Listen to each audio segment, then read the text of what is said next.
पातंजल योग सूत्राणि महर्षि पतंजलि प्रणीतं योग दर्शनम्।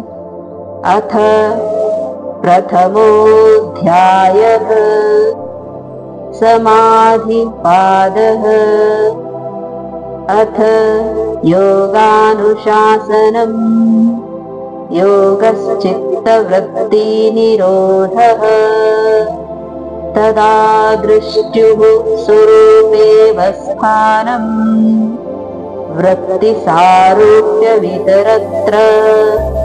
वृत्तयः पञ्चतयः क्लिष्टा अक्लिष्टाः प्रमाणविपर्ययविकल्पनिद्रास्मृतयः प्रत्यक्षानुमानागमाः प्रमाणानि। विपर्ययो मिथ्यज्ञानमतदृक्प्रतिष्ठम्। शब्दज्ञानानुपाति वस्तुशून्यो विकल्पः। अभाव प्रत्ययालम्बना वृत्तिर्निद्रा। अनुभूतविषया सम्प्रमोषः स्मृतिः।